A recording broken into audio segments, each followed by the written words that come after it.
그러니까 똑같은 이유예요. 자꾸 약할 거라는 생각으로 저는 식단으로 가고 어머니는 약으로 가요. 가자, 채연아. 외출을 준비하던 채연이 갑자기 서럽게 울기 시작하는데요. 엄마 일로 와봐. 인형 들어갈 거야? 가자. 잠깐만 엄마랑 가자. 요즘 들어 부쩍 공격적인 아이의 모습에 엄마는 놀랄 때가 많습니다.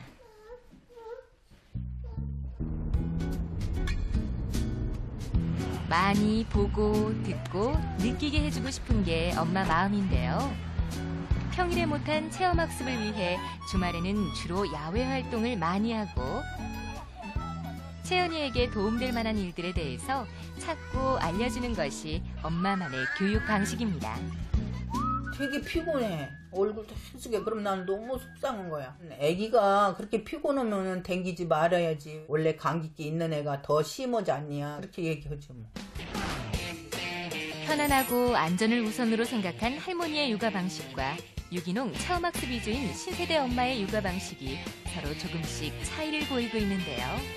혼자 벌면 힘들으니까 벌어서 좀 보탬이 될까 하고 나 그냥 봐주고 있죠. 때에 따라서는 그냥 니들이 데려다가 키워라. 애기 스트레스 안 쌓이게 애기를 위해서 데려다 길러라 하고 싶어도 또 그냥 지들이 데려간다면 모를까. 또 그게 또 그렇게 안 되더라고. 한 번 또 데려다 놓으니까. 애기가 어디가 다쳐도 어머니는 정말 어머니 나름대로 최선을 다하신 거니까 그런 거에 대해서는 말씀을 안 드리는 게 도리라는 생각이 들어요. 깔끔하시고 꼼꼼하세요. 그리고 워낙 바지런하세요. 특히 저 같은 성격은 워낙에 느긋하고 여유롭고 막 좀 덜렁대고 그래서 난 진짜 돈을 벌어야 되나 보다. 나는 회사에 만난 사람인가 보다. 이렇게 또 되는 거예요. 좀 자신감도 많이 떨어진 것 같아요. 네, 일하는 엄마들한테는 아마 이런 고민이 상당히 많을 거예요. 또 이런 갈등, 또 이 안에서 얘기 못하는 답답함들이 참 많으실 텐데 사실 애 본 공은 없다고. 애 열심히 봐주면 뭐예요. 차라리 안 보고 그냥 어쩌다가 용돈 쥐어주는 시어머니가 더 편하다고 느끼는 며느님들도 상당히 많으실 것 같은데 오늘은 그래도 이렇게 할머니께서 직접 나와주셔서 할머님에 대한 그 입장도 저희가 많이 이해할 수 있을 것 같고 화면으로 이렇게 말씀하시는 거 보면서 콧등이 좀 이렇게 짠해지기도 했고 그랬거든요. 자, 일단은 저희가 그 채연이네 집 상황을 또 봐야 되니까 할머니하고 어머님이 갖고 계시는 양육 방식이 좀 많이 다르기는 한 것 같아요. 제일 큰 문제가 보면 일단 먹이는 거에 그렇죠. 대해서 좀 네. 다른 것 같기도 한데 잘 안 먹나요, 채연이가? 어떤가요? 어때요, 할머니? 못 먹어요. 입이 좀 짧은 편이에요. 양이 적어. 양이 적고. 근데 이제 엄마는 유기농을 이제 고집하시는데 할머님은 주로 어떤 거를 해서 먹이면 채연이가 이렇게 잘 받아 먹던가요? 나는 이제 고구마, 감자, 계란 네. 삶아주고 땅콩 이런 거 지가 먹으면은 주고 싶죠. 네.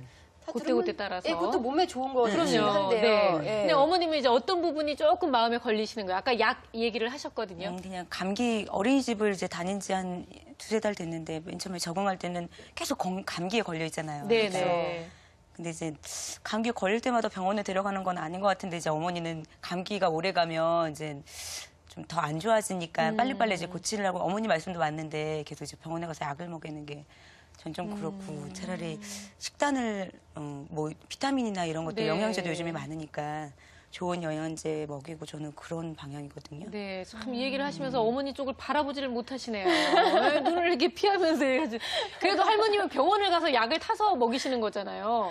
아유, 그냥 파는 약국에 있는 약 갖다가 그냥 계속 먹이는 집도 많아요. 그렇죠. 그런 거에 비하면 할머니가 굉장히 애쓰시는 거는 확실하신 것 같은데 그 얘기를 듣다 보면 할머님 입장도 너무 맞고, 이해가 되고 그렇죠? 예. 네, 어머니 입장도 너무 맞고. 이해가 되는 게 사실인데 그러면 한 가지 좀 근본적인 문제를 제가 좀 꼭 집어서 여쭤보고 싶은 것이 어머님께서 아주 거리가 멀지만 않다면 늦게 퇴근해서라도 밤에 그래도 끼고 자는 거는 엄마가 하면 문제는 좀 쉽게 해결될 수도 있겠다 싶긴 하거든요. 어떠세요? 그게 가장 최상의 방법이긴 한데 이제 그 회사하고 저희 집과 어머니 댁이 삼각점을 찍어요. 좀 이제 거리상으로 거리가 좀 멀고 그래서 좀 현실적으로는 조금 어려워요. 아예 불가능한 상황이시거든요. 안타깝네요. 근데 선생님 이렇게 조부모님께서 전적으로 육아에 참여를 해주시는 경우에는 사실 저희가 이제 뭐 주로 방송에서 이런 얘기를 할 때는 미리 사전에 서로 이렇게 좀 조율을 하시고 합의할 건 합의하시고 이렇게 하시는 게 좋습니다. 얘기는 해드리거든요. 근데 이게 어렵잖아요.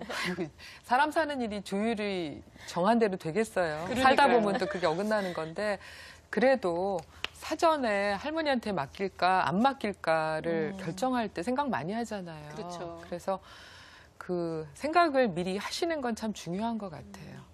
그리고 할머니한테 맡기는 게 과연 할머니하고 그 며느리의 사이가 과연 이 일로 인해서 더 좋아질까 더 나빠질까 네. 집안에 오히려 더 도움이 될까 아니면은 분란이 될까 그런 것까지도 특히 이제 그 이제 시어머니인 경우엔 또 그 아이에만 해당되는 일은 아니잖아요.